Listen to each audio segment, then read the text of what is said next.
Bueno, nuevamente los y las saludo, buenas tardes. Mi nombre es Pedro Orden, me está acompañando Alejandro González, un colega del Colegio de Sociólogos de la Provincia de Buenos Aires, secretario técnico también y también colega del CPS.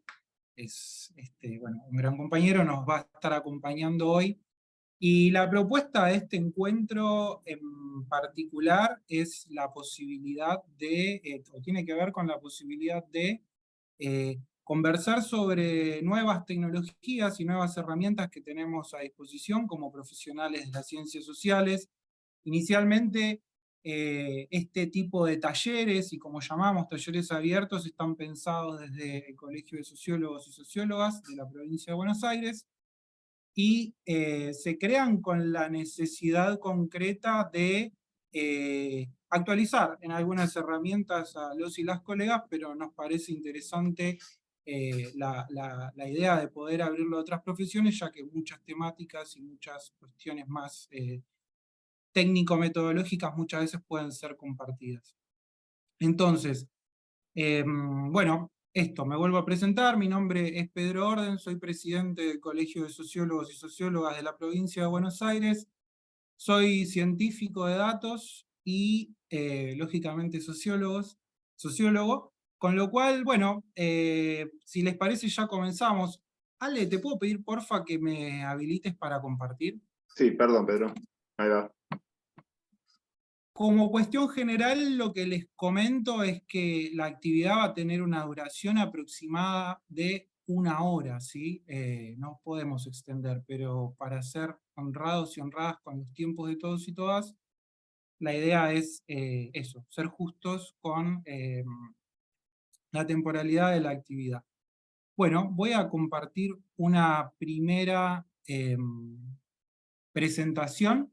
La idea de este encuentro, ¿cuál es? Primero, poder hacer una contextualización y una presentación de la herramienta.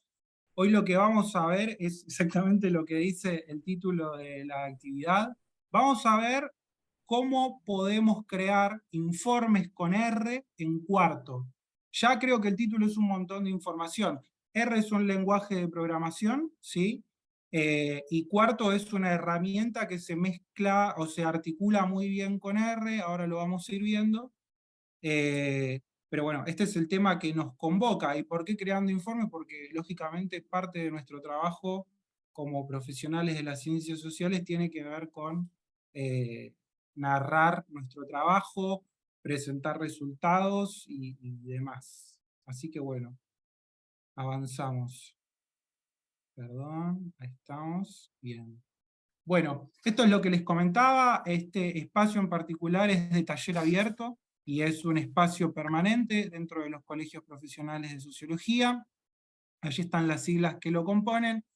Agregamos al NIS, que es un subproceso, o se inició como un subproceso de la Comisión de Innovación del Colegio de Sociólogos y Sociólogas de la provincia de Buenos Aires. En la actualidad es una incubadora de procesos de trabajo y acompaña muchas de las acciones que hacemos en materia de formación e investigación con los colegios profesionales. Y la encaramos esta actividad desde el lado de la actualización profesional porque creemos que ya somos profesionales, que estamos formados como tales, pero que bueno, hay herramientas propias de la época que podemos no conocer, producto del training de nuestra actividad profesional. Así que esto, pensémoslo como lo que vamos a ver ahora, como una herramienta nueva que nos puede solucionar algún tema en tanto y en cuanto eso ocurra, y si no, tomémoslo como una situación de conocimiento general. Bien, bueno, como les comentaba, R es un lenguaje de programación, algunos sociólogos y sociólogas lo hemos comenzado a utilizar y a incorporar en lo que es la analítica de datos en particular, pero R va más allá de lo que es el análisis de datos, ya que se trata de un lenguaje de programación. Y en tanto el lenguaje de programación no solamente nos permite analizar datos cuantitativos de gran escala, millones y millones de datos, ¿sí? En esto ya le saca una cabeza de ventaja a otros software que son orientados específicamente a la analítica de datos, y en tanto el lenguaje de programación lo que nos permite es conectarnos con otros mundos, ¿no? Con el mundo de la robótica, con el mundo de la inteligencia artificial, y demás. Y por sobre todas las cosas, poder transformar en bits, en algo digital, nuestro laburo. Bien. Como última cuestión con respecto a R, sepamos que R utiliza librerías y módulos complementarios, lo puse de manera muy simplificada, pero en base a estos agregados que le podemos hacer a R, al lenguaje de programación, podemos expandir sus capacidades, ¿sí? Entonces, Quarto, hoy podríamos verlo de la siguiente manera, como un módulo complementario que nos va a permitir, o en esta primera instancia, poder visualizar nuestro conocimiento, nuestra narrativa, y muchas veces requerimientos que nos hacen a partir de estos informes que vamos a generar sobre Quarto. Una cuestión muy importante es que no confundamos a R con RStudio, ¿sí? R es el lenguaje de programación, es, si se quiere, el paradigma de desarrollo, ¿sí? Y RStudio, o ahora recientemente POSIT porque cambió de nombre, es nuestra plataforma, ¿sí? Es desde donde vamos a ejecutar R. Bien. Bueno, ¿y qué es Quarto? Básicamente por esto nos hemos encontrado.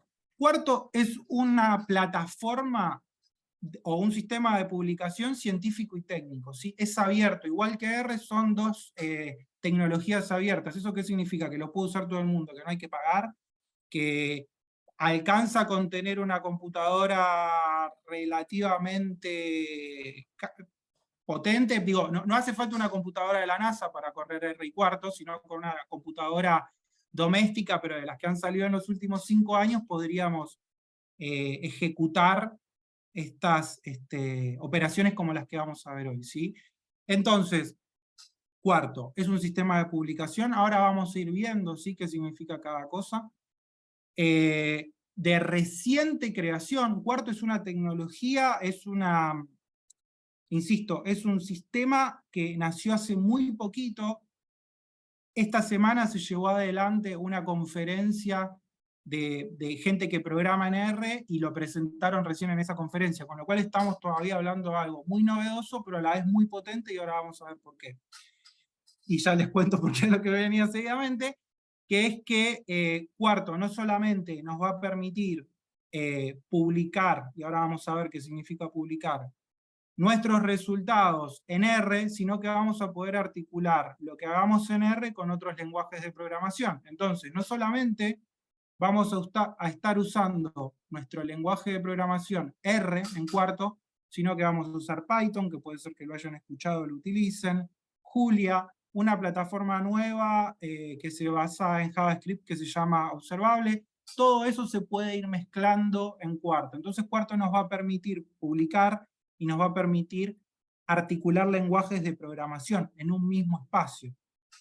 Y esta es la última cuestión. Cuando hablamos de que Quarto nos permite publicar en lo concreto, ¿sí?, es que Quarto nos permite generar documentos. No los vamos a hacer en Word, no los vamos a hacer en algún formato como como el procesador de texto de Google Drive, sino que directamente en Quarto nosotros vamos a poder articular procesamiento de texto como el que nos da Word, nos va a permitir articular programación en varios lenguajes de programación, ¿sí?, como vimos, Python, R y demás, y nos va a permitir también generar unas salidas gráficas en base a nuestra programación que vamos a poder mezclar con el texto, ¿sí?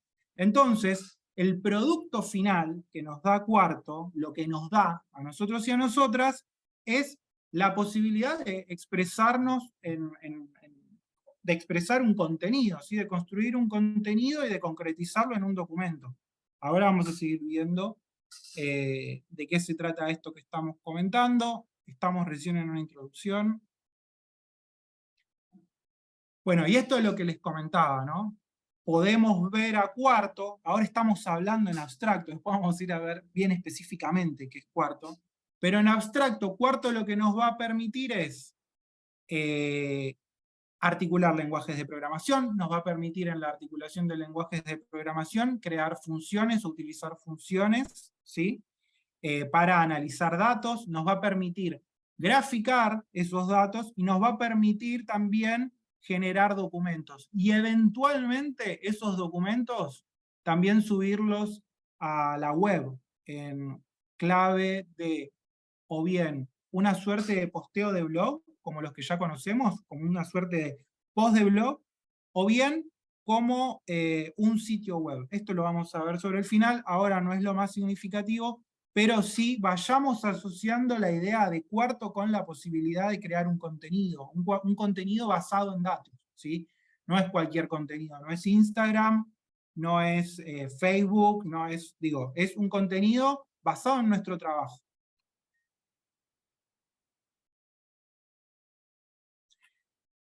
Y ahora, yendo un poquito más a lo operativo de la articulación entre R y Quarto, y como dijimos, también se puede articular con otros lenguajes de programación, ¿por qué nos va a servir Quarto a quienes trabajamos con R o quienes estamos empezando a trabajar con R?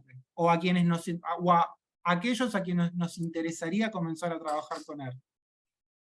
La primera cuestión, y aquí hablo más de una cuestión biográfica, es que nos permite comunicar resultados rápidamente ante el requerimiento de una autoridad o de algún tipo de jefatura en el sector privado.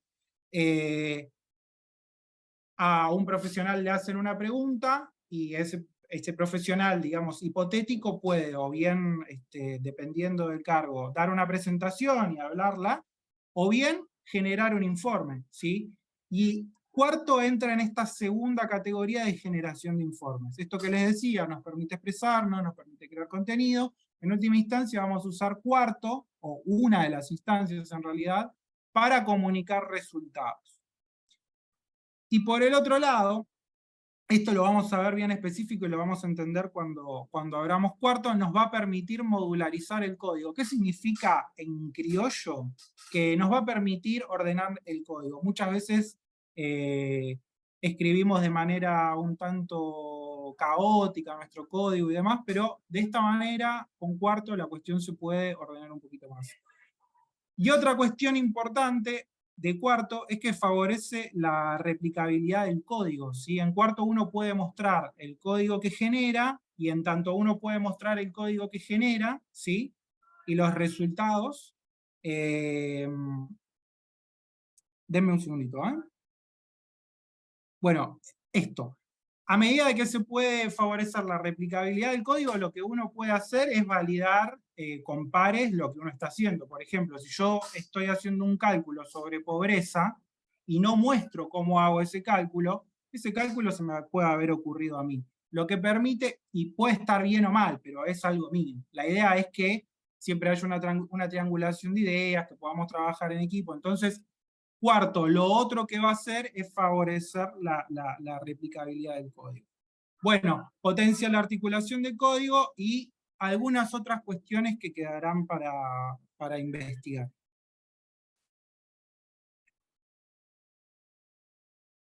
Bien, bueno, ¿y cuál es la diferencia entre un script de R y un archivo de Quarto? En última, digo, para quienes venimos del mundo de R y sabemos qué son los scripts, esto es algo más específico. Un script de R es una suerte de borrador donde uno pone su código, donde prueba cuestiones, donde hace alguna acción en particular, ¿sí? Pero los documentos de Quarto lo que van a hacer es esto, como decíamos, por un lado, ordenar nuestro código, y por el otro lado, generar una salida a manera de informe que podemos compartir. Y esta es lo interesante que pongo aquí al final, es que un script de R puede ser pensado como un blog de notas, un contenido liviano, y un doc de Quarto es mucho más parecido a un Word, ¿sí? Donde, insisto, vamos a escribir nuestro informe. Esta es una introducción muy general, puede ser que todavía haya seguramente dudas sobre cuarto. La idea es que las dudas las empecemos a trabajar una vez que estemos adentro de cuarto. Así que ahora lo que vamos a repasar es cómo instalar cuarto, que es importante, y después, cuando vayamos al momento de taller y de trabajo concreto, vamos a empezar a repasar dudas y demás. Entonces, una primera cuestión a la hora de trabajar con cuarto, y como todo en programación, es instalar el programa que hace falta.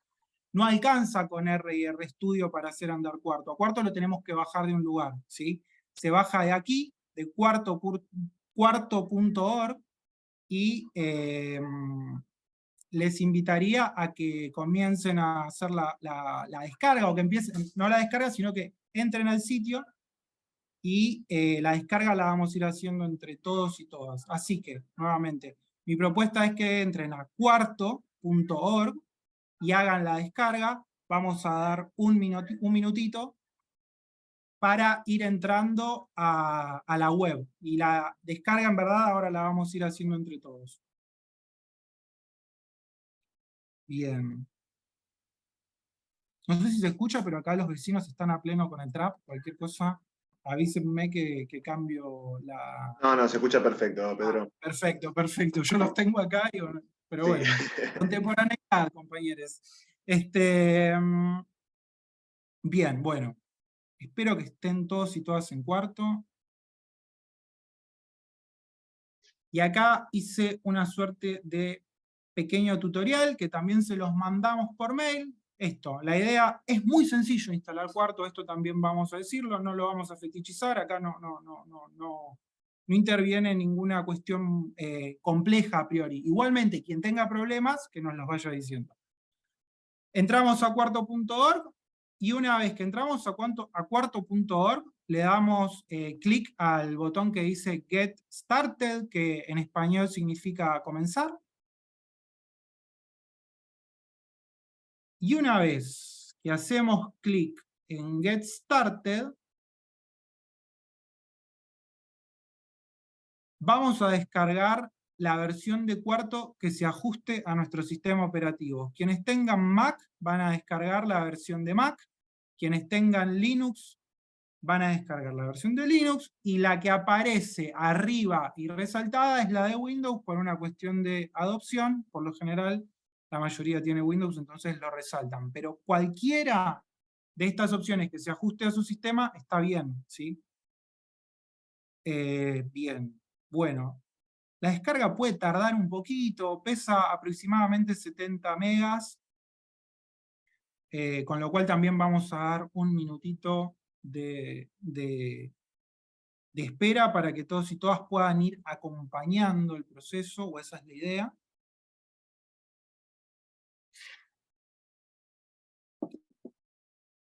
Bien. Pedro, ¿te Sí, puedo hacer una pregunta? dos. Así mientras vamos esperando, rellenamos este momento en que se está descargando corto. ¿Cuál sería, para los que ya venimos trabajando con R y por ahí tuvimos como algunas experiencias con Markdown, ¿cuáles pensás vos que serían como las principales diferencias? A mí se me ocurren un par, pero por ahí vos que ya estuviste trabajando con Cuarto, ¿cuáles son las diferencias que vos encontraste con Markdown? Que está como muy instalado, ¿no? De los que venimos del IDE RStudio. Bien. Si me lo preguntabas hacía un día, te iba a decir que todavía estaba para experimentarlo, investigarlo, pero como ayer se hizo como durante toda esta semana se vino haciendo la conferencia de R, ya van saliendo algunas descripciones interesantes. En lo concreto, Cuarto es una tecnología nueva que se hizo para competir contra los documentos Jupyter, ¿sí? Eso sería, para todos y todas, muy de jerga, ¿sí? ¿Qué significa esto? Que R Markdown y Cuarto son lo mismo, en principio, que Cuarto tiene una potencia más amplia para conectar lenguajes de programación, y a la vez tiene una mejor potencia para procesar algunos documentos, para leer algunas librerías, también en lo que es la interacción de lenguajes de programación va a estar mucho más aceitado. Y hay una cuestión más que tiene que ver, que no es menos relevante, que tiene que ver con la posibilidad de darle un estilado gráfico mejor a los documentos de cuarto en general.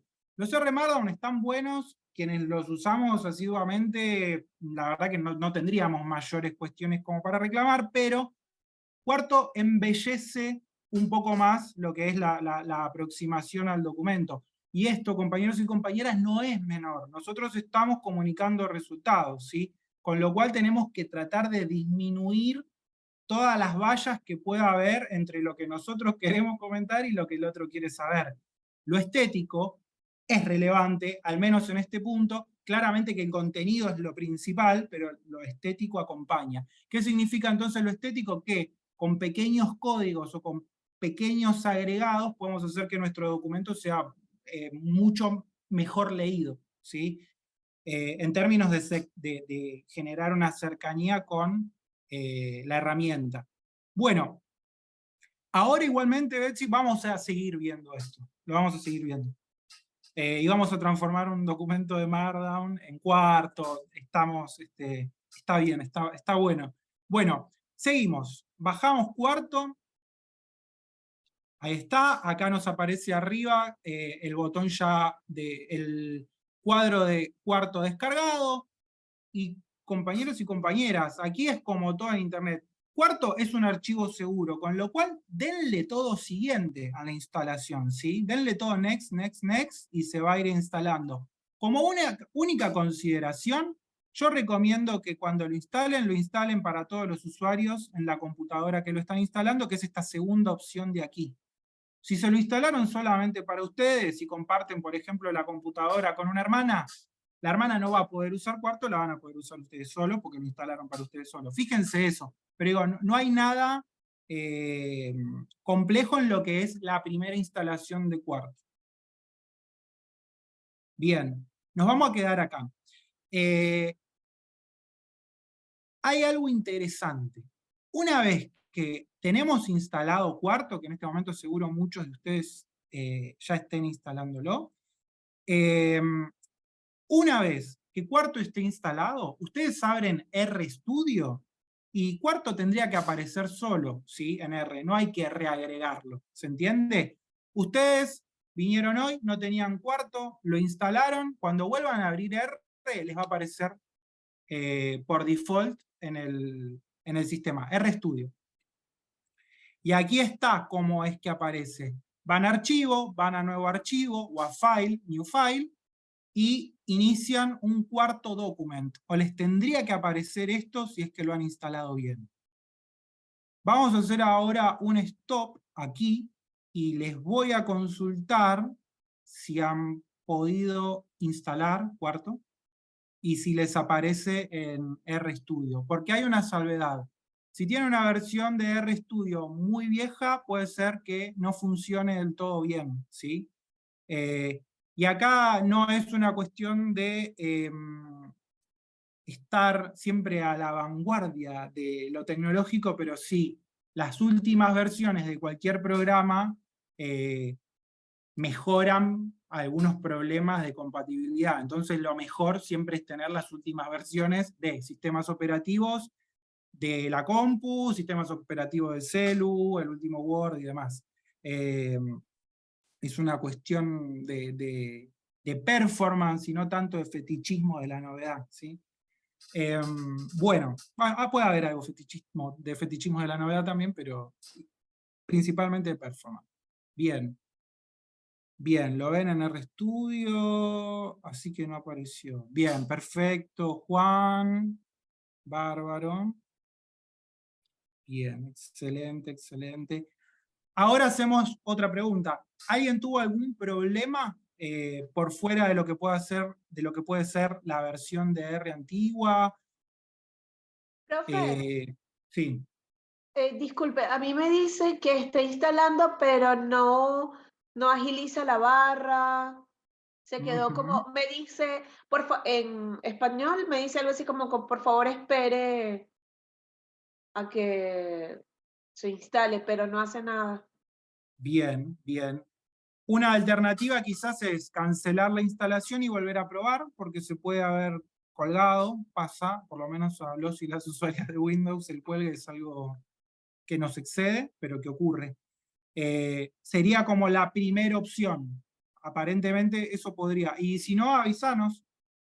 Bien, Ok. Josefina, perfecto. Eso, prueben de cancelar la instalación y probar de nuevo. Vamos a darnos un minutito más para que los compañeros y las compañeras que tuvieron este tema lo puedan resolver. ¿Alguna otra duda en el medio? Si quieren ya pueden ir abriendo RStudio también, como para ir compatibilizando tiempos. Y otra cuestión que quizás se las voy a volver a compartir. Digo, vamos a RStudio. Yo lo que voy a hacer ahora, mientras los compañeros y las compañeras siguen instalando, es ir abriendo mi RStudio, voy a ir compartiendo mi pantalla y nos vamos a quedar ahí, ¿sí? No sé si han podido, pero nosotros hoy al mediodía les mandamos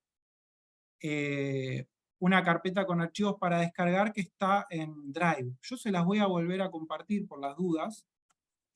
Y estaría bueno que la vayan, quienes no lo descargaron, que la vayan descargando y la vayan abriendo. Porque vamos a trabajar con esa carpeta, ¿sí? La carpeta que les digo es taller 29.7, sí. Acá se los... Ahora les voy a compartir por el chat el enlace.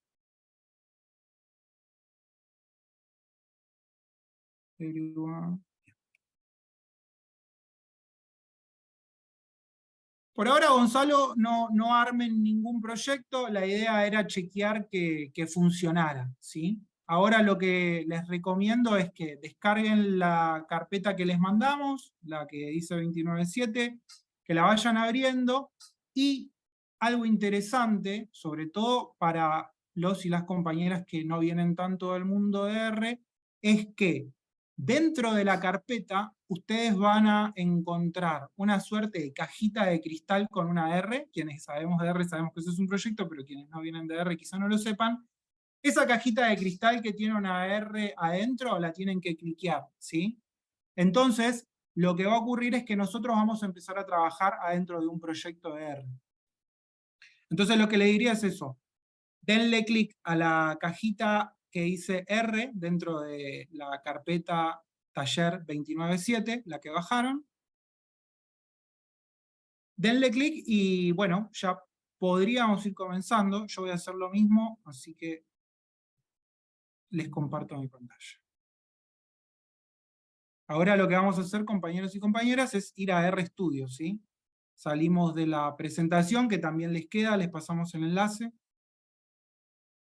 La presentación tiene links también, con lo cual si después quieren interactuar o releerla, tienen algunos lugares para cliquear y ganar algo más de data a esta brevísima introducción a cuarto. Bueno, cuestiones importantes. Vamos a hacer un breve repaso. Aquí tenemos nuestra pantalla de R. ¿Saben lo que voy a hacer? Denme un segundo. Voy a abrir un poquito más. Perdónenme. Zoom in. Voy a hacer un poquito de zoom para que se pueda ver bien. Si hay algún problema igual con la pantalla o algo no se ve, avísennos. Algo importante, que quizás no todos y todas saben. Mi R se ve en negro, el de ustedes se ve en blanco. Esto es algo que podemos cambiar desde la configuración de R, pero es el mismo programa, ¿sí? Ahí lo que hice fue agrandar un poco la pantalla, porque como la estoy compartiendo, lo importante es que se vea bien. Bueno, como les comentaba, aquí tenemos los materiales de trabajo. Inicialmente vamos a arrancar por el 1, le vamos a dar clic a ejemplo script, a este aquí, el que es 1, ejemplo script, le vamos a dar clic. Esto que estamos viendo aquí es el clásico script de R, ¿sí? Es este bloc de notas que les comentaba, sobre el cual nosotros vamos a probar código, vamos a hacer algunas operaciones. pero esto no es algo que nosotros le damos a, por ejemplo, un decisor de obra pública, es algo que sea un capo en R, que pasa. Pero nosotros lo que damos es algo mucho más ameno, ¿sí? Entonces, lo que estamos viendo acá son la instalación de 2 librerías de R, que lo que nos van a permitir es manipular datos. Tidyverse y Lubridate nos va a permitir normalizar una fecha. Esto lo vamos a hacer rápido en esta parte porque la idea no es hablar de un script de R, sino ver cómo funciona. Y en este ejercicio en particular, lo que vamos a hacer es descargar datos del salario mínimo, ¿sí? De esta dirección de aquí. Con la función readCSV o readCSV, nos vamos a descargar los datos del salario mínimo en este script, en este borrador, queremos saber qué hay en ese link. Entonces, lo primero que hacemos es levantar nuestras librerías, hacemos Control Enter, o marcamos todo y le damos al botón de Run, ¿sí? De aquí arriba, y ejecutamos esta primera parte del código. Una vez que tenemos nuestras librerías para procesar y transformar datos, hacemos una descarga de los datos de salario mínimo argentino, y de ese data frame nos vamos a traer un par de variables. ¿Sí? Nos vamos a quedar con 2 variables. Nos vamos a quedar con un dato de fecha, es decir, de tiempo, y otro de valor. Entonces lo que vamos a saber es a cada fecha cómo ha ido variando el salario mínimo. Es histórico, con lo cual vamos a ver, y sobre todo para quienes no son argentinos o argentinas, lo que van a ver es que el salario mínimo ha pasado de 9 millones de unidades de algo a quizá 200 unidades de otra cosa. Argentina tiene un problema endémico de inflación, con lo cual una primera lectura que pueda hacer alguien que no sea de aquí o que pueda observar es esos picos a lo largo del tiempo. Que no son estables. Bueno, lo concreto y simplemente lo que les quería mostrar de esto es que acá corremos esto para ver los datos que tenemos, ¿sí? Los datos arrancan en 1965, y vamos a hacer un primer gráfico con nuestros datos de salario, ¿sí? Vamos a hacer un gráfico en ggplot. ¿Por qué? Vamos a primero hacerlo y después vemos. Bueno, acá lo que hicimos fue hacer un gráfico de el salario mínimo de los y las argentinas entre 2020 y 2022, ¿sí? Hicimos un corte de tiempo, no nos quedamos con los datos desde 1965, sino que hicimos un corte. Estamos haciendo ahora una primera indagación descriptiva, recién descargamos los datos, estamos viendo que es rápidamente un script de R, y estamos generando un primer gráfico. Entonces, ¿qué podemos hacer con este gráfico? Este gráfico, así como está también adentro de nuestra computadora, no se lo podemos pasar a un decisor, no se lo podemos pasar a un directivo, y no lo podemos pegar así como está en un PowerPoint o en un Word. Una primera cosa que podríamos hacer es darle al botón Export y salvarlo como imagen o como PDF. Y eso podríamos tomarlo y ponerlo adentro de un informe. Es lo que muchos seguimos haciendo ante determinadas situaciones, pero, como ven, un script de R no es en sí expresivo, ¿sí? Es un lugar para volcar un par de ideas y no mucho más. En esta instancia que estamos hablando, ¿sí? Los scripts de R tienen una cantidad de potencias y posibilidades increíbles, pero a los fines de armar un informe no nos va a servir para tanto. Bueno, algo importante de nuevo, cuando quieren ejecutar una línea, un bloque de código como es este, que es un bloque de código que va a generar un gráfico, lo que tienen que hacer siempre es o darle Control Enter o Run, ¿sí?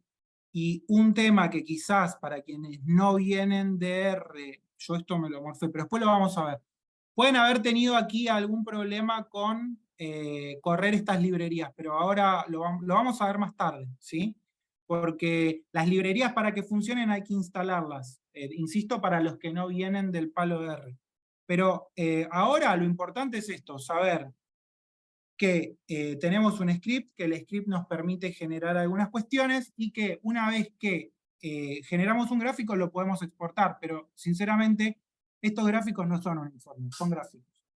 Entonces, ahora vamos a cerrar este script, no lo vamos a guardar, y vamos a abrir el segundo archivo, ¿sí? Que es un ejemplo de R Markdown. Este archivo 2, ejemplo R Markdown, que está dentro de nuestro espacio de trabajo, es el que vamos a ir abriendo. Este tipo de archivo es el que preguntaba Betsy, ¿sí? Es un archivo que, si lo comparamos con el script, ¿sí? Es distinto. Ustedes ven cómo es un script y ven cómo arranca un R Markdown y vemos diferencias. ¿Por qué vemos diferencias? Porque lo que hace R Markdown, al igual que Quarto, es conectar el texto enriquecido, ¿sí? Lo que uno ve rápidamente en un Word es texto enriquecido, que le podamos meter negrita, que podamos hacer un título, que podamos ponerle colores, que podamos subrayarlo. Eso lo podemos hacer en el marco de un R Markdown, en esta parte, y estos códigos que ven acá, ¿sí? Este tipo de códigos, son los que ejecutan, bloques en realidad, no son códigos. Este tipo de bloques, como los que ven acá, ejecutan código, ¿sí? Entonces, nosotros acá, ¿se acuerdan que yo les había dicho que si uno le da control R a algo, se ejecuta? Si nosotros le diéramos control R a esto, no pasaría nada, porque esto es texto enriquecido, ¿sí? No lo podemos tocar. Pero, hacia adentro de este editor de texto enriquecido, lo que podemos meter son como mini bloques de código que ejecutan acciones. Entonces la idea es mezclar el texto enriquecido con bloques. Vamos a seguir trabajando sobre esta idea para que vaya quedando en claro, ¿sí? Ahora esto es, insisto, introductorio. Entonces, ¿cómo se ejecuta este código? Por ejemplo, dándole clic a este play aquí, ¿sí? En que lo que hace es lo siguiente. En este caso, construimos un vector que tiene números, ¿sí? Y le pusimos ejemplo, y le dijimos que lo imprima. Entonces, cuando le damos play a esto, lo que nos va a aparecer acá es una captura de ese ejemplo. Y otra cosa que podemos hacer, además de ejecutar código, es generar gráficos, ¿sí? En la ejecución de código, dentro de esa ejecución de código, lo que le podemos pedir a este bloque es que nos genere un gráfico. Y allí lo genera. Bien. Si ustedes le dieran el botón knit aquí, lo que ustedes van a ver es que se va a generar como un documento en blanco probablemente, que va a mostrar de otra manera este texto que uno ve aquí como en crudo, ¿sí? Si quieren, pruébenlo, lo vamos a probar la misma función con Quarto, pero la idea es que una vez que nosotros terminamos de escribir nuestro informe en Markdown, que sería esto que estamos viendo aquí, uno le da clic al botón knit, ¿sí? Que significa algo así como tejer, y lo que va a hacer R es empezar a articular texto enriquecido con código y gráficos para armar un informe, ¿sí? Es algo que está automatizado, lo único que nosotros tenemos que hacer es poner bien los bloques de código, saber qué hace cada bloque, y tener una narrativa profesional que acompañe la ejecución de cada bloque, porque la ejecución de cada bloque, lo que probablemente tenga, si lo estamos haciendo nosotros y nosotras, son contenidos vinculados a ciencias sociales o algo por el estilo. Bueno, Betsy nos preguntaba, vamos a cerrar este ejemplo de script. Pedro, Ya vamos a una ir a consulta. Sí, Esto del Markdown sería parecido a Júpiter, ¿no? muy parecido, sí, así es. Y ahí volvemos, está buena la pregunta. Lo que pasaba con Markdown es que funcionaba muy bien para R, ¿sí? pero no funcionaba tan bien para otros lenguajes. Entonces, la vuelta que le encuentra la comunidad de R, y sobre todo RStudio, a este tema, fue armar Quarto. Pero las utilidades son similares. Vamos a ver ahora algo muy concreto, que es cómo, para quienes vienen de Markdown, y lo vamos a hacer muy rápido, cómo transformamos un documento de Markdown en Quarto, ¿sí? Porque son prácticamente lo mismo. Entonces, una primera cuestión que me gustaría que se puedan llevar y que es muy rápida y no la voy a alargar más porque aparte es sencilla, es cómo transformo, quiero empezar a hacer todos mis documentos en Quarto y los tengo en Markdown. Miren. Le vamos a dar clic aquí.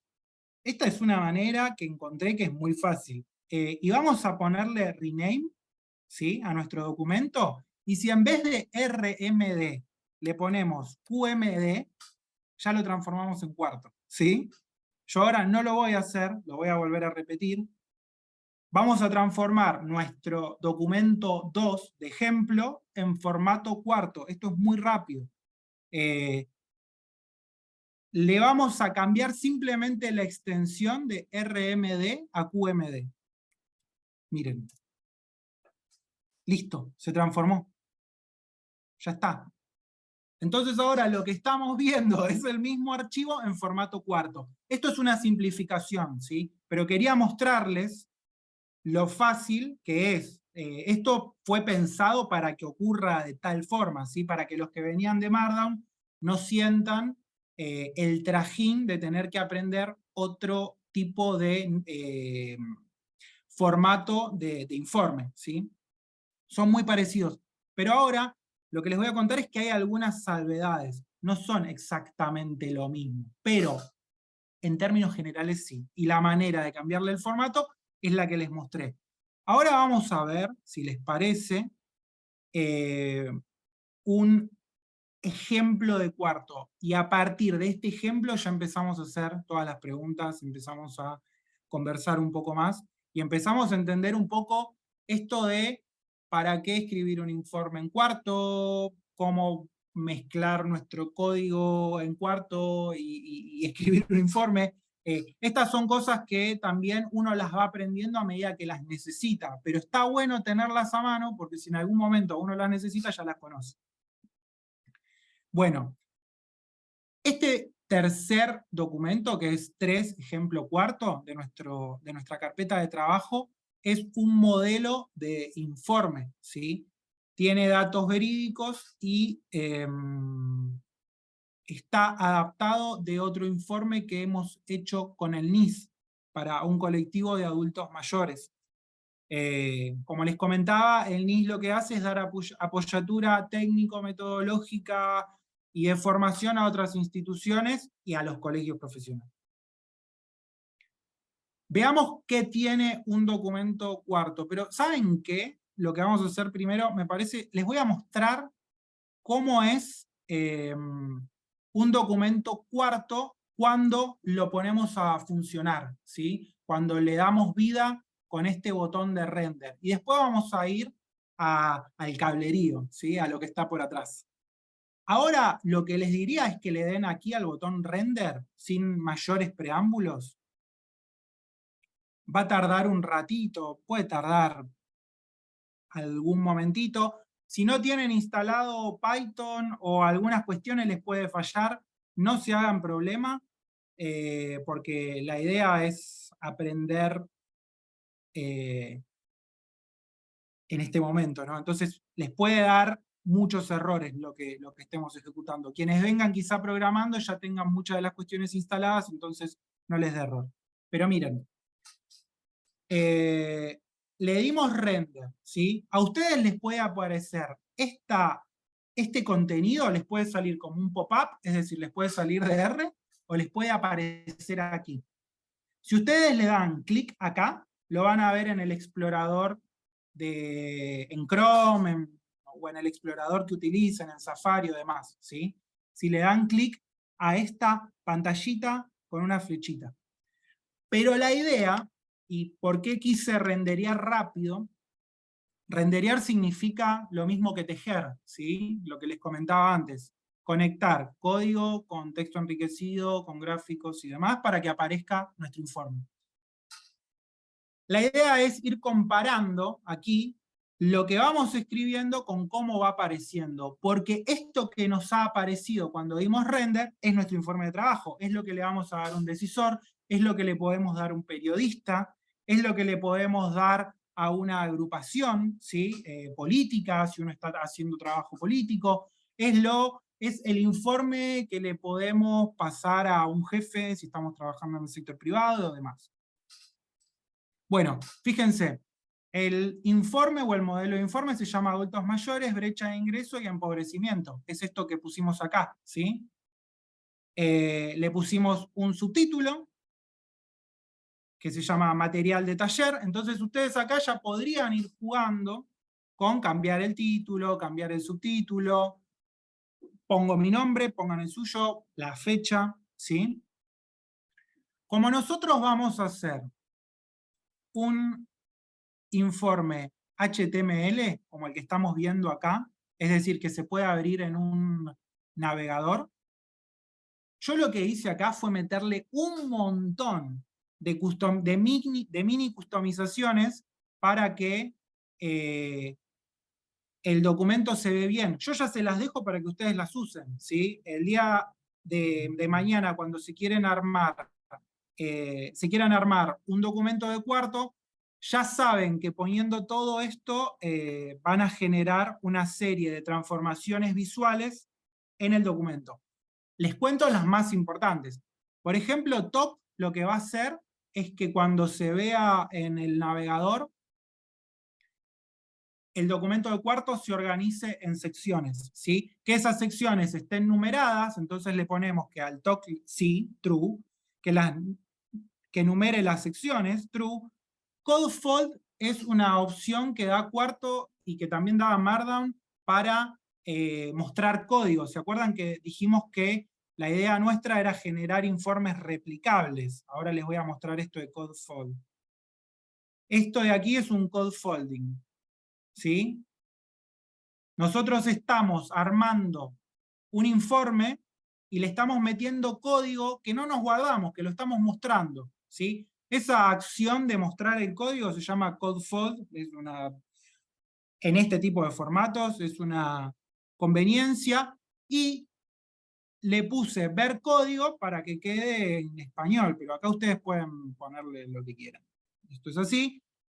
Esta es una manera de mostrar algunos cálculos matemáticos, investíganlo, hay distintas formas, yo puse Catex porque me servía, pero a priori, como estamos ahora trabajando, no nos mueve la aguja, pero sí les tiro algo interesante que, insisto, tiene que ver con la narrativa visual o con la interacción con el informe, que es esto, ¿no? Smooth Scroll. ¿Qué hacemos con esta opción de activarle a nuestro informe el Smooth Scroll? Smooth significa suave, y scroll es de deslizamiento, ¿sí? Entonces lo que nosotros le vamos a dar a nuestro informe, cuando se lea en línea o se lea en un explorador, le vamos a dar la cualidad de que no se pueda pasar rápido, sino que haga falta como ir deslizándolo lentamente. Después se los voy a pasar servido en la web para que puedan entender eso en particular. Me pareció que estaba bueno contarles que esto existía. Quizás ahora y en los primeros informes no lo usen para nada, pero sí está bueno saber las prestaciones de la herramienta. Después, otras herramientas otras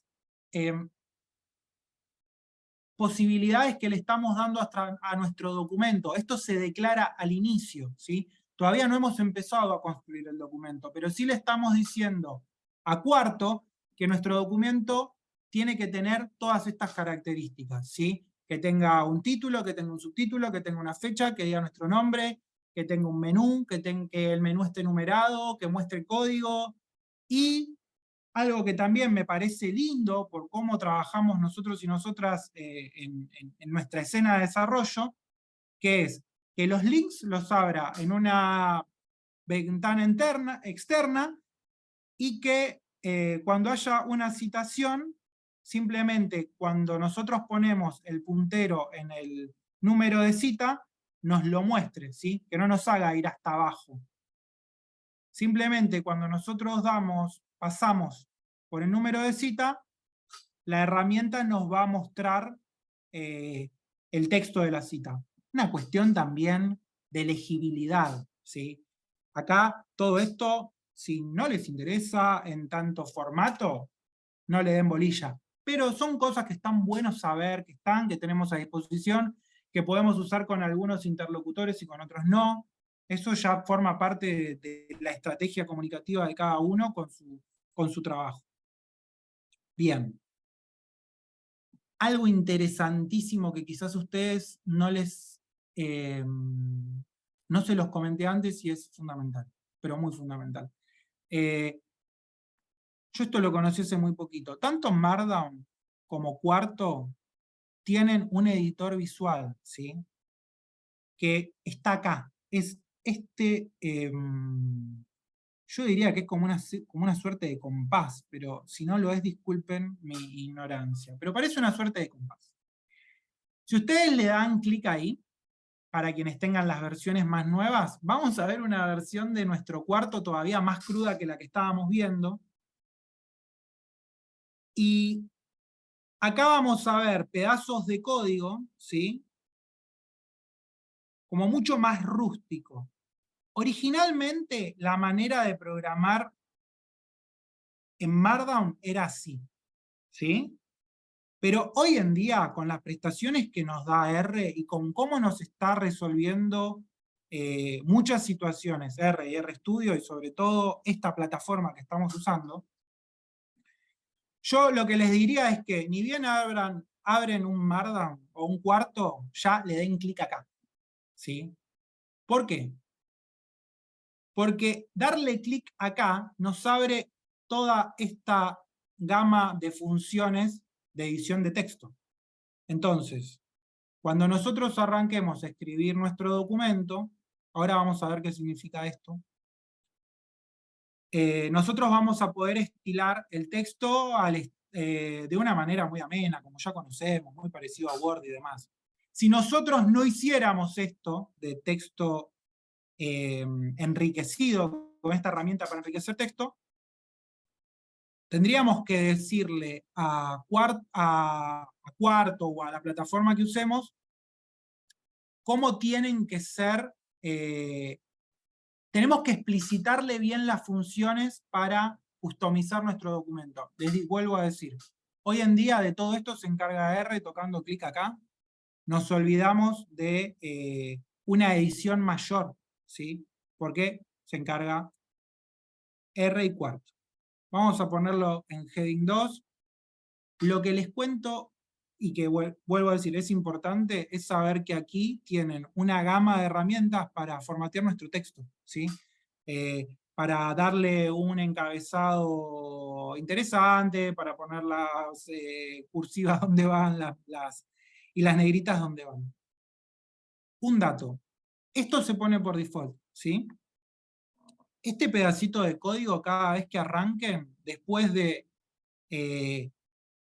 declarar las cualidades del documento Quarto, esto lo tienen que poner siempre.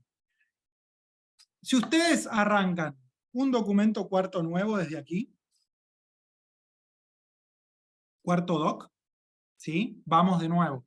Vamos a File, vamos a New File o Nuevo Archivo y vamos a Quarto Doc.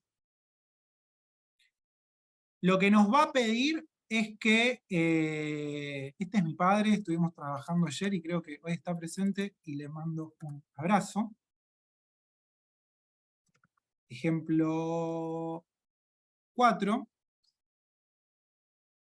Denme un segundo. Estamos abriendo un nuevo documento para comparar.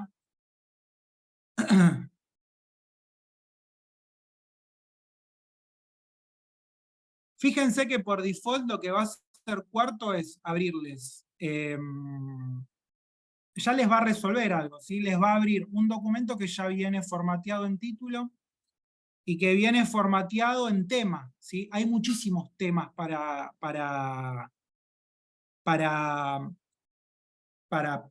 para generar nuestra salida de cuarto, ¿sí? Tema, ¿qué significa? Es como la caracterización visual de nuestro documento.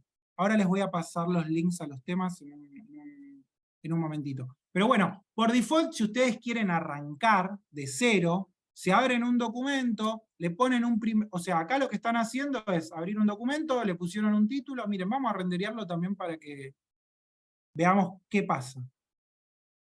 Siempre que queramos renderear o que queramos ejecutar un documento, hay que ponerle un nombre, ¿sí? Miren lo que pasa. Ejemplo 5. Lo único que hicimos fue decirle que genere un documento que se llame ejemplo 5. Le podemos poner a ese ejemplo 5 un subtítulo, ¿sí?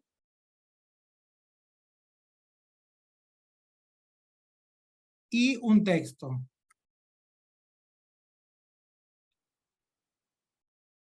Y cuando le damos render, hicimos esto. Agregamos un subtítulo y le pusimos un texto. A lo que voy con esto. Ustedes pueden, no es necesario que arranquen con esto que les pasé. Ustedes pueden arrancar con algo mucho más concreto, ¿sí? Pueden arrancar probando cómo funciona el rendereo, si quieren. Digo esto como para una tarea o un ejercicio para los días que vienen. Volvemos entonces a nuestro ejemplo. Esto, si quieren, lo pueden poner o no, en realidad, porque tiene que ver con R Markdown. Podemos olvidarnos tranquilamente. Pero bueno, comenzamos con nuestro informe. Lo primero que les estoy contando en este subinforme es el antecedente del documento y tiene que ver con esto, con un trabajo que empezamos a hacer. Vamos a darle render también para que vuelva a aparecer. Con un trabajo que empezamos a hacer en ENIC, que empezamos a encarar con los colegios profesionales. Y la idea de este documento es analizar datos de ingresos de adultos mayores, habida cuenta que generalmente no se habla de este tema en particular. Entonces nos parecía que era una buena manera de conectarnos con la temática, habida cuenta de, insisto, de un pedido que nos había llegado, y habida cuenta de que están los datos, ¿sí? Entonces, estamos en esta parte, estamos aquí, y este texto construye esta parte. Aquí lo que estoy haciendo, insisto, y lo vamos a pasar muy rápido, es presentar el tema. Y aquí lo que estoy dando cuenta particularmente es de toda la contextualización vinculada a la crisis de ingreso que se genera, no solamente en nuestro país, porque esto aparentemente es algo generalizado, que se da a partir del advenimiento de la pandemia y la posterior crisis, ¿sí? ¿Por qué decimos crisis de ingreso? Porque, bueno, hay algunos sectores que no están llegando ni a empatar la canasta básica con lo que les ingresa. Bien. Vamos a ir al apartado de recopilación de datos y fuentes, ¿sí? Entonces, estamos haciendo la presentación del tema, es una presentación que tiene que ver con la temática en particular. Aquí, como no estamos fundamentando con datos, sino que estamos haciendo una elaboración conceptual, no estamos poniendo código. Por eso aquí todavía no vemos ninguna función ni nada por el estilo, ¿sí? Pero en esta segunda parte, que ya vamos a empezar a llevar adelante nuestro trabajo, lo que vamos a contar es de dónde vienen nuestros datos, ¿sí? Que es del portal de datos abiertos de la Nación y en particular de los que abre la Subsecretaría de Programación Macroeconómica, y de la Defensoría del Pueblo de la Tercera Edad de la Ciudad de Buenos Aires, que hace un trabajo muy interesante relevando la canasta de los jubilados, ¿sí?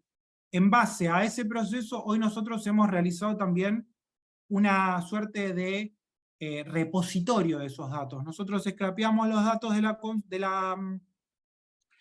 la Defensoría del Pueblo de la Tercera Edad y los tenemos disponibilizados y abiertos en GitHub, ¿sí? Aquí está la dirección.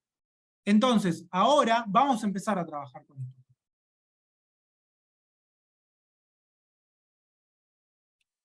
Ahí va, claro. Estoy viendo que han habido algunas dificultades para renderear.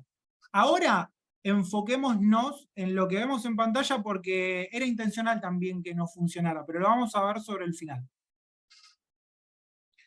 Vamos a ir ahora secuencialmente ejecutando código. Quienes hayan tenido algún problema para instalar o para trabajar con las librerías Lubridate y Tidyverse, les pido que primero corran estos pedacitos de código, ¿sí?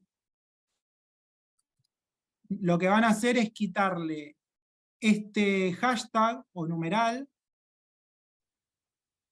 y correr el código con control enter desde aquí. Si no, si ya tienen instaladas las librerías, solamente le dan clic acá y las ejecutamos. Vamos a utilizar estas librerías para normalizar y transformar nuestros datos para poder generar el informe, ¿sí?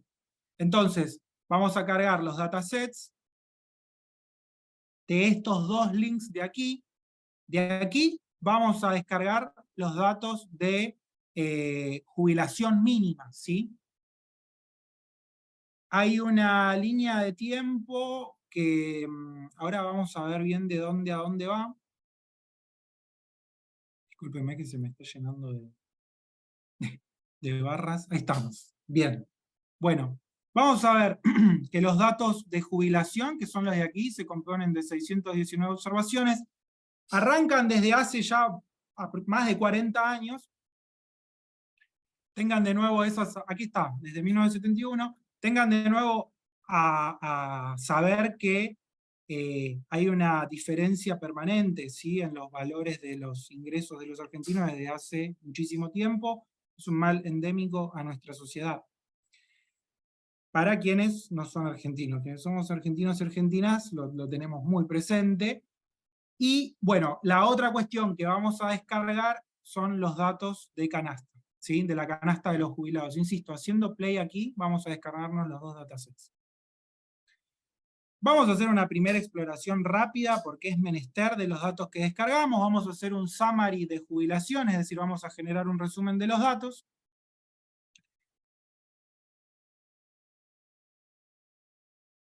Tranqui, digo, esto es de lo que se compone nuestro dataset, y vamos a quedarnos simplemente con dos variables, índice de tiempo y mensual pesos, ¿sí? Índice de tiempo es la fecha de referencia y mensual es el monto de la jubilación para la fecha. Bueno, acá hay una breve descripción de cómo se compone el dataset, y ahora vamos a ver qué tiene el dataset canasta. Vamos a descargar la fila X porque no nos sirve para nada, va a descartar. Y tenemos lo mismo, el dato de índice de tiempo, es decir, la referencia de tiempo, y el monto de la canasta para dicho tiempo. La medición de la canasta inicia en 2010, ¿sí? Entonces tenemos datos válidos de la canasta de los jubilados a partir de 2010, que fue cuando la Defensoría del Pueblo de la Tercera Edad comienza con la medición. Bien. Necesariamente vamos a transformar nuestros datos. En primer lugar, porque los índices de tiempo aparecen con un formato que no podemos computar temporalmente, sino que aparecen como texto, ¿sí? Entonces, vamos a hacer dos cosas. Vamos, en primer lugar, a tomar como referencia temporal y como referencia para nuestro análisis exploratorio de ingresos de jubilados, y para acortar también la temática, el periodo de medición de la canasta. Es decir, vamos a empezar a trabajar no con los datos de 1971, sino con datos de 2010 en adelante, con lo cual vamos a unir los datos de canasta con los de jubilación, y después lo que vamos a hacer es darle formato fecha a nuestro índice de tiempo para poder calcular y computar los datos en una línea temporal. Acá estamos haciendo otro dato y lo vamos a ver.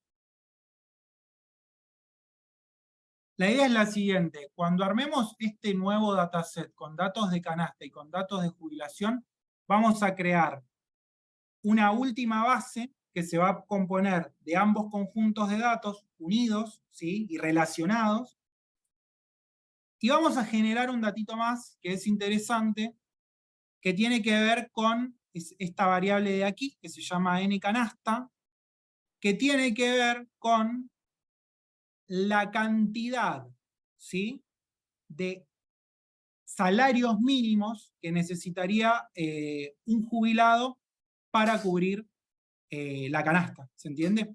Entonces, por ejemplo, si en 2010 la canasta individual fue de 2.053 pesos y el haber mínimo estaba en 895, un jubilado con la mínima necesitaba de 2.2 haberes mínimos para cubrir la canasta, ¿sí? Es una cuenta que creemos que nos puede decir algo. Nos parecía interesante generar ese dato, ¿sí? Lo vamos a hacer todo desde este bloque de código. Entonces acá, ¿qué vamos viendo?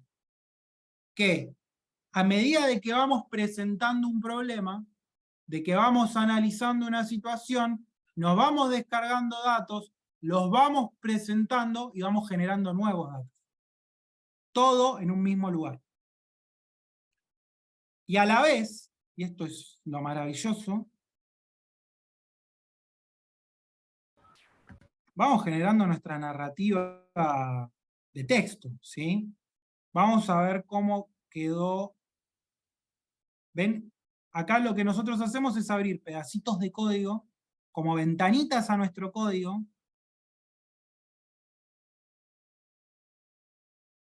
para que también otros puedan replicar lo que estamos diciendo. Insisto, si no es algo que nos parece a nosotros, que no está ni mal ni bien, pero cuando estamos trabajando en equipos y estamos, por ejemplo, midiendo la efectividad de una política pública, o estamos viendo el lanzamiento de una nueva serie en un mercado que conocemos, necesitamos datos, vamos a estar trabajando con otros, y es interesante empezar a favorecer esa cultura colaborativa de desarrollo de conocimiento, ¿sí? Esa cultura colaborativa nos es propia para organizarnos, para trabajar en equipos, es algo que ya conocemos, pero quizás a la hora del desarrollo no sabemos que hay herramientas que nos pueden mantener en ese ritmo de colaboración, de comunicación, de construcción de saberes, de transmisión de saberes. Bien, bueno.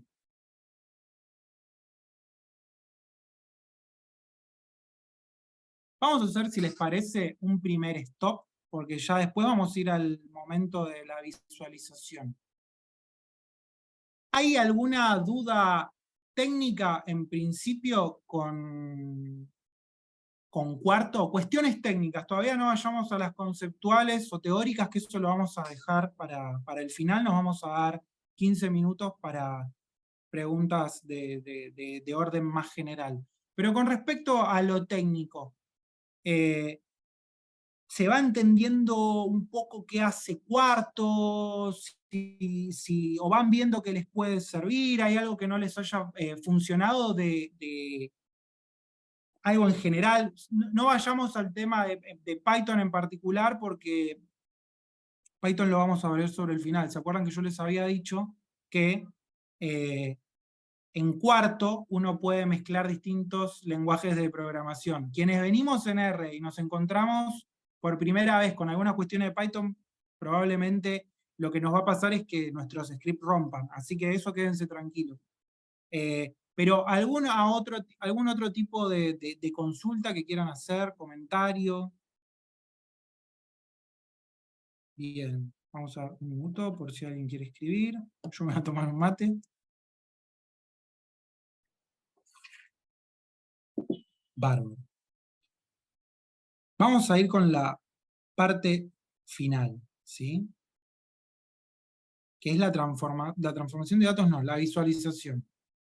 Recordemos entonces, veníamos elaborando una narrativa que puede ser de tono ensayística, ¿sí? Con Con esto uno no va a medir la performance del sistema previsional argentino, sino que uno se está deteniendo en una situación con un conjunto acotado de datos y va a dar un parecer, en primer lugar, insisto, esto es algo que está adaptado de otro trabajo, lo vamos a crear a partir de aquí. Bien. La idea es poder articular ese relato con gráficas, ¿sí? Como para darle sustento a lo que estamos mencionando. Podemos usar gráficas, podemos usar tablas, podemos usar varias cuestiones.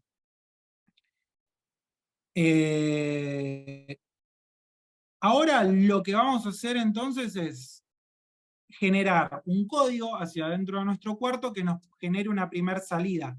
Ya no va a ser un gráfico que vamos a descargar de acá y se lo vamos a dar a una persona, o lo vamos a meter en una diapositiva, aunque podríamos hacerlo, sino que vamos a generar un gráfico adentro de nuestro informe. Entonces, volvemos al juego de rol. Estamos creando un informe y lo que vamos a hacer es meterle un gráfico para seguir acompañando nuestro relato. Este gráfico va a ser con ggplot, que es una librería de R, y lo que vamos a hacer ahora y en particular es ver la evolución de la canasta básica de los jubilados y la evolución del haber mínimo previsional, ¿sí? del salario mínimo.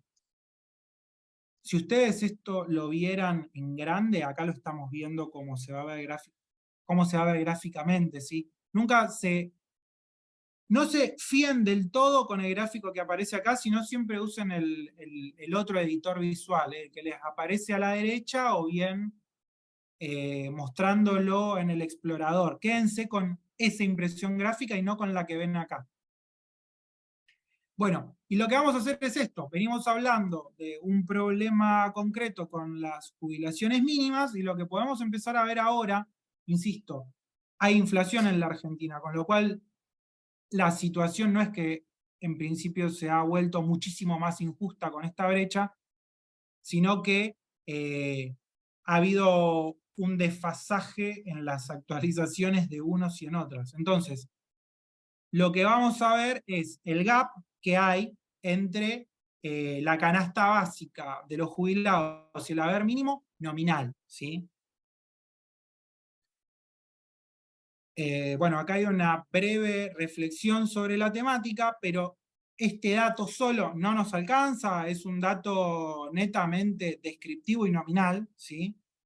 Era interesante lo que habíamos hecho en el ejercicio del script, porque lo que hacíamos era acotarlo a 2020, ¿sí? Para tener ahí otra dimensión.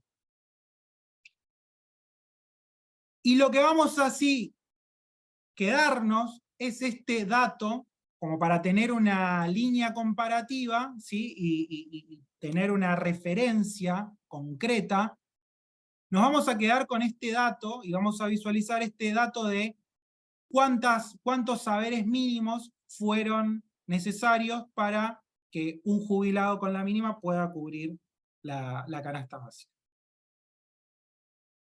Entonces, le damos play aquí.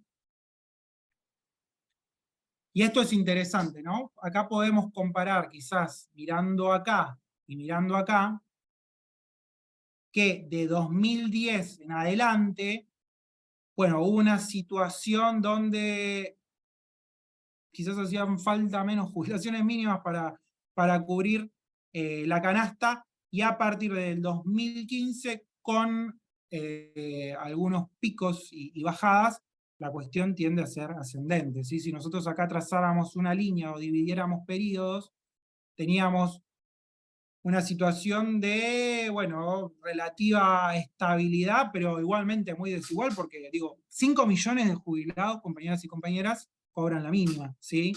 O sea que para esta época había 5 millones de jubilados, es tremendo, que no alcanzaban a cubrir la canasta básica. Y a partir de 2015 y con la pandemia, la situación se agudiza. Insisto, esto es un primer abordaje exploratorio en un ejercicio de trabajo técnico con cuarto, ¿sí? Pero, para ir recapitulando, porque creo que lo narrativo es muy importante, la posibilidad de ir articulando este relato con la extracción de datos, con la transformación de datos y la visualización de datos en un mismo espacio de trabajo, sin tener que estar hablando, yo qué sé, con prensa, con diseño, sino simplemente con la herramienta y con el sistema de publicación, uno ya está generando un informe, ¿sí? Sin haber abierto PowerPoint o 300 programas, ¿sí? Que eso pasa. E hicimos un cálculo más que fue interesante, que fue el cálculo de la brecha, ¿sí? ¿De cuánto era la brecha entre canasta y entre jubilación mínima y canasta, ¿sí? Esto que veíamos aquí de una forma, lo volvimos a recalcular en clave de brecha. Aquí yo les dejo el cálculo de cómo calculamos la brecha. Y ahora lo podemos repasar este codiguito, pero sí contarles esto, ¿no? La misma situación. Narro brevemente cómo hicimos el cálculo de brecha. Tomamos el dataset que habíamos enriquecido, producto de la unión de datos de canasta y de haberes mínimos, y lo que hicimos fue esto, una regla de 3 clásica para calcular la brecha, y en vez de poner 100 aquí, ¿sí? Para esta regla de 3 simple, lo que hicimos fue poner 1, 2C. Si hubiesen puesto 100, era lo mismo, ¿sí? Fíjense que el número da igual. Pero es lindo a veces jugar con otras posibilidades que nos da R. Esta es una abreviación de 100 en R, es una notación científica. Quizá si nosotros escribiéramos números con mayores, si vamos agregándoles ceros, esto puede ser más interesante. Bueno, entonces, en base al cálculo lo que hicimos fue generar un ploteo de el cálculo de brecha, ¿sí? Entonces nuestro informe va incorporando bloques de gráficos que van acompañando nuestra narrativa, y algo que esto es parte del taller abierto que tiene que ver con la sociabilización de experiencias de trabajo. Lo hacemos muchos, yo lo hago, voy articulando gráfico, interpretación, gráfico, interpretación. Esto lo hago en mi rol de analista, ¿sí? Cada cual también tiene sus trabajos, pero es algo que me sirve y que quizás a los y las analistas esto les pueda servir como metodología de laburo. Bien. Y acá lo que les dejo es un cuadro de síntesis para que vean que también en cuarto podemos meter tablas. Hay miles de maneras de poner tablas. Miren cómo se ve acá. Esta es la tabla, ¿sí? Como les aparece aquí, la van a poder ver en el informe. Bien.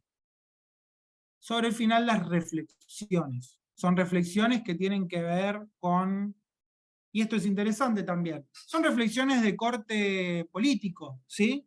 Nosotros, o por lo menos lo que estamos haciendo acá es identificar una situación compleja. Sabemos que vivimos en un país con sus dificultades, endeudado hasta más no poder, pero creemos que los jubilados no tienen la culpa de eso, con lo cual nos parece justo hacer visible la situación. Y bueno, fundamentamos nuestro relato técnico-político con los datos de más arriba. Vamos ahora al bono, ¿sí? Recuerden que habíamos visto esto de que se puede combinar R y Python. Acá lo que hicimos fue meter un código de Python, así como venía. Nosotros lo veníamos haciendo en R, ¿sí? Los veníamos haciendo en R. Que tenga este pedacito de código y que diga R aquí en el margen superior izquierdo de nuestro bloque, significa que estamos corriendo código de R. Cuando dice Python, es porque estamos corriendo código de Python. Y una pregunta muy interesante podría ser cómo creo un bloque de Python. Y se los muestro y vuelvo a resaltar lo maravilloso de las nuevas actualizaciones de RStudio y del futuro posible. Gracias a que tenemos el editor visual, lo único que tenemos que hacer es ir a Insert, vamos a Code Chunk y ponemos código de R. Perdón, ¿eh? Y aquí lo que, perdón, acá. Y aquí lo creamos, ¿sí? Si quisiéramos poner que sea de Python, también podemos hacer así. Y lo estamos creando. Y este código va a ejecutar Python. Pero lo importante para saber cómo se generan estos bloques de código es que es desde acá. Desde Insert, Code Chunk, acá fíjense que pueden insertar imágenes, hay un montón de cosas muy interesantes también para investigar. No solo código de Python, podemos incorporar código de SQL para conectarnos a una base de datos. Por ejemplo, trabajamos en una empresa que tiene un data lake hecho en SQL, y nosotros podemos empezar a generarnos un informe periódico que simplemente se conecte con las bases de SQL y tener ya todo el código automatizado, y una vez por día mandar nuestro informe a quien le pueda interesar o a quien nos lo requiera, de una manera muy amigable. Volvemos. Como les comentaba. ¿Qué hicimos acá? Ah, yo había borrado, maravilloso. Un momento, ¿eh? Ahí estamos. Tenemos este código de Python. ¿Dónde está? ¿Lo borré? ¿Lo habré borrado? Ah, sí. Como tengo la... Como tengo... Acá está, ahí va. Tengo la letra grande, me pierdo. Ahí estamos. Bueno, tenemos nuestro bloque de Python. Lo que vamos a hacer acá, algo muy importante, compas, es tener instalado Python previamente en la compu para que funcione. Si no, esto no va a andar. Es como aclaración fundamental. Si no tenemos Python instalado en la computadora, como mencionábamos anteriormente, todo lo que no esté instalado en nuestra computadora no va a funcionar. Entonces, hoy no lo vamos a ver, podemos verlo en otra oportunidad, pero hay que instalar Python, ¿sí? Una vez que instalamos Python, aquí vamos a trabajar normalmente con la librería Pandas de Python. Quienes no la tengan, sí la tienen que instalar. Las librerías de Python se pueden instalar desde acá, desde este bloque. Entonces, algo que podrían hacer es eso. Y como teníamos el dato de canasta y de jubilación mínima, lo que volvemos a hacer es descargarnos el dato de salario mínimo para proyectarlo en un plano junto a los anteriores. Vamos a establecer este objeto que tiene una URL y la vamos a descargar. La URL tiene los mismos datos que nos habíamos descargado con el script 1, ¿sí? Entonces vamos a correr esto.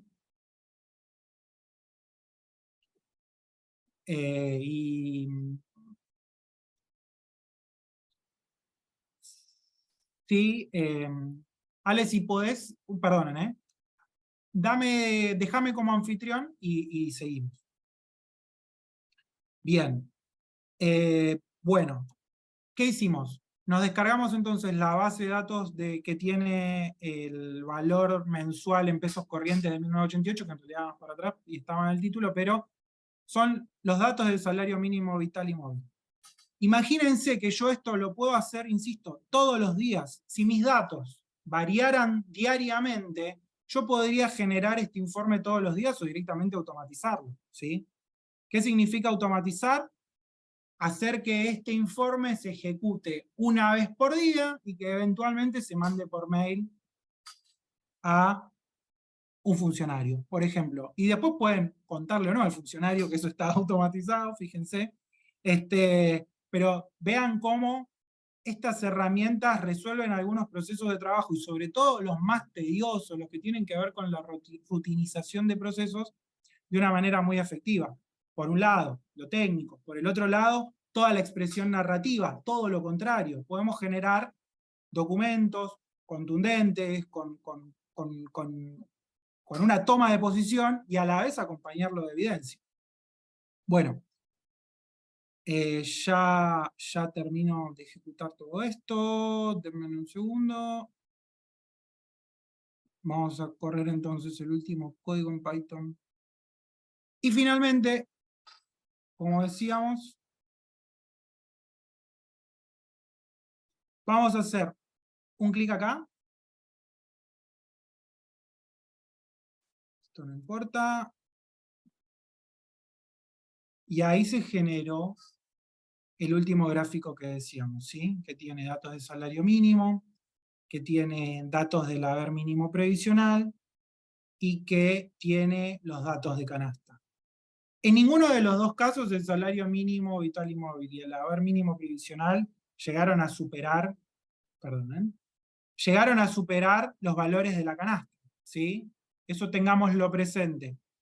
Y después, bueno, han ido o no acompañándose a lo largo del tiempo, pero insisto, esto es un ejercicio exploratorio y la idea era que notaran cómo con cierta gracia se puede articular código. Y es como si estuviéramos pasando líquido de un vaso a otro, ¿no? Como para secarlo, que era algo que se usaba antes. Vamos manejando distintos lenguajes de programación para hacer distintas acciones, pero todo dentro de un mismo espacio de trabajo. Y con un solo entorno, ¿sí? Entonces, bueno, esto es lo último que tenía para contarles con respecto a el proceso de trabajo con Quarto. Vamos a darle nuevamente un render. Y lo que voy a hacer para finalizar es abrir el documento de Quarto en la web para que vean cómo queda. Bien, files. Acá lo que van a ver probablemente, se me generaron varios archivos. Esto es por un problema mío, pero no es nada malo. Pero si ustedes al hacer render le dieran clic a este que tiene el mundito, que es el documento HTML, lo que va a pasar es que se va a abrir este mismo documento que crearon en la web. ¿Significa eso que mi documento está online y que eso va a tener un código, una web donde yo lo paso y la gente va directamente ahí? No. Lo que va a usar este tipo de archivo es la web para mostrarse, ¿sí? Entonces, una primera exportación que genera Quarto es HTML, ¿sí? Uno le puede dar este informe a una persona que lo requiera y esa persona va a poder leer el informe haciendo clic aquí desde la web. Desde el explorador, no desde la web, ¿sí? Vamos a darle clic para quienes puedan haberlo rendereado y lo vamos a ver cómo vive este documento en el explorador. Vamos a poner Open in View, vamos a poner View in Web Browser. Y voy a detener la compartida y voy a abrir la web. Bien. Así es como se va a ver nuestro documento, ¿sí? Todo eso negro que veíamos, cuando nosotros damos render y lo abrimos y le damos clic después a nuestro archivo HTML, el que nos genera Quarto cuando damos render, es esto. Esta es la presentación en sociedad de nuestro informe o de nuestro protoinforme. Fíjense que es bastante lindo. Ah, y esto que les comentaba acá, tiene la tabla de contenidos. Y tiene un scrolling relativamente lento. Fíjense que si un compañero o compañera quisiera ver este documento en la web y saber cómo se generó esta tabla, simplemente tiene que hacer así, dar clic aquí, y va a poder ver de cómo se compone esta tabla.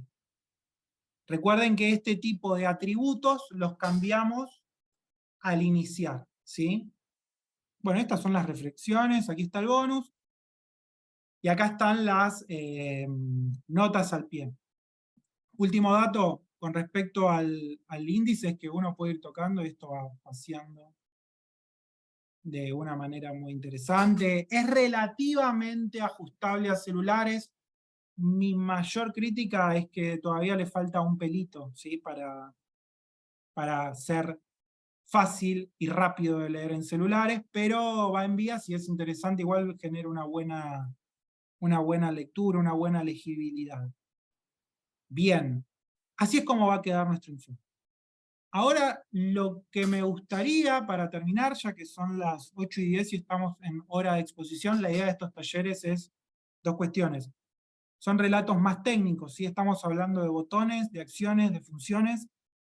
Van a haber dos espacios a futuro. Vamos a tener un espacio más vinculado a hablar nuestras problemáticas como programadores o introduciéndonos al mundo de la programación, y estos espacios de taller para tocar y preguntar, ¿sí? Entonces, como todavía no iniciamos tampoco los talleres de reflexión general sobre este tipo de temáticas, me gustaría saber, en principio, si ha habido alguna duda o si hay algo que no se entienda para nada de esto, ¿sí? De cuarto, de algo que estuvimos viendo, de alguna funcionalidad, y seguidamente o en paralelo alguna reflexión más de orden teórica o comentario, ¿sí? Ahora les escucho yo a ustedes.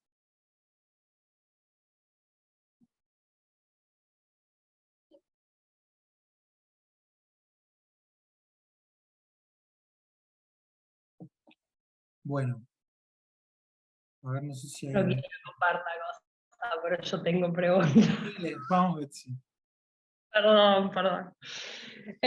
No, una cosa que yo pensaba, estaba como justo también como repasando y viendo en función de lo que estabas mostrando, que está buenísimo.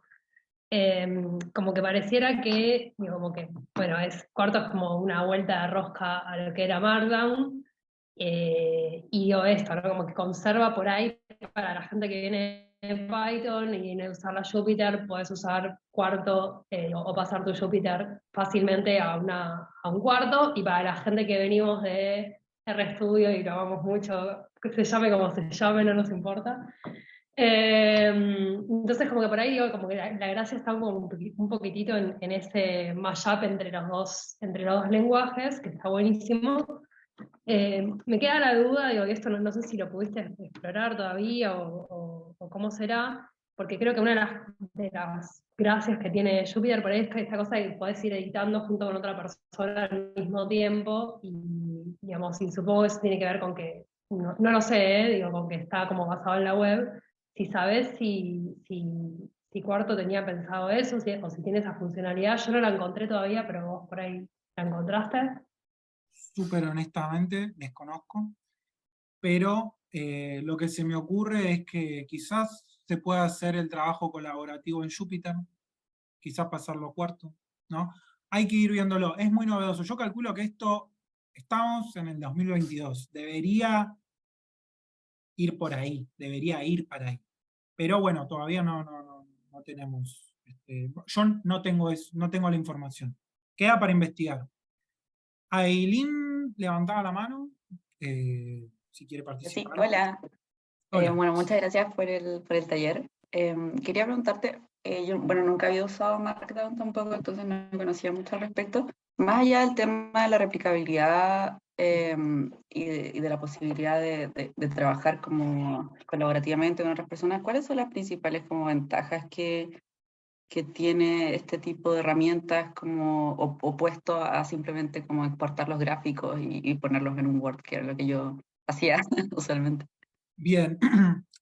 Inicialmente este tipo de formatos está hecho para la comunicación científica. Y en particular yo no soy académico, yo lo uso para la comunicación profesional. Con lo cual, a mí lo que me facilita en particular, hablo nuevamente desde una perspectiva biográfica o autobiográfica, lo que me permite es generar informes que son más atractivos para quien los lee, ¿sí? Tiene que ver con estrategias narrativas y con también cualidades de los trabajos de cada uno, ¿sí? Pero algo que se puede hacer con estos informes es subirlos a una web que se llama RPAV, es decir, este informe HTML se puede subir a una web de una manera muy fácil. Hoy no lo vimos, pero lo podemos ver en otra oportunidad, pero se llama RPAVs, se los dejo ahí en el chat, y ahora vamos también a lo que comentaba Betsy. Entonces, ¿qué puede hacer uno? Si uno está con un trabajo y tiene algún tipo de cliente que está insistente, uno puede, por ejemplo, subir el informe HTML a la web y pasarle rápidamente el link, ¿sí? Entonces esa persona accede a nuestro informe con un link. Lo otro que planteaba Betsy es que como fueron informes originalmente pensados para la replicabilidad en el campo académico, a nosotros o a nosotras como profesionales, lo que nos permite es generar documentos donde se va a elaborar y producir conocimiento de manera replicable. Digo, eso que antes solamente estaba en la academia, hoy ya permeó fuertemente el mundo del trabajo, fuertemente, y hasta hay polos de desarrollo con alta cantidad de recursos que desborda lo que puede producir la academia, en el sector privado sobre todo, en el mundo más. Entonces, en esos espacios de trabajo y de colaboración, de construcción de un conocimiento que requiere de este tipo de herramientas, Quarto, Jupyter, Markdown, nos permiten como una elaboración más colectiva, y la replicabilidad es clave. Esta palabra hay que anotarla. Nosotros tenemos que comunicar y producir conocimiento que sea verificable por otros, si no es algo que, digo, va a quedar en un parecer, en una cuestión ensayística, salvo que esté acreditado en alguna instancia académica y que, bueno, de otra manera los pares también hayan revisado nuestro conocimiento y lo hayan validado, ¿sí? Entonces, la pata de la replicabilidad de nuestro conocimiento en este tipo de documentos para trabajar con otros en una instancia productiva en un sentido amplio es fundamental. Y en este tipo de trabajos estas herramientas facilitan. Después hay algo del orden de lo creativo también. Quizás estos cuartos se pueden transformar en slides, o en un sitio web, o en un libro. Y quizás se les puede cambiar el nombre. Digo, hay como una transmutación también de estos productos que van más allá del objetivo original para el que fueron creados. El mejor ejemplo es este, que profesionales hoy del mundo utilizan estas herramientas cuando originalmente habían sido pensadas para la comunidad científica.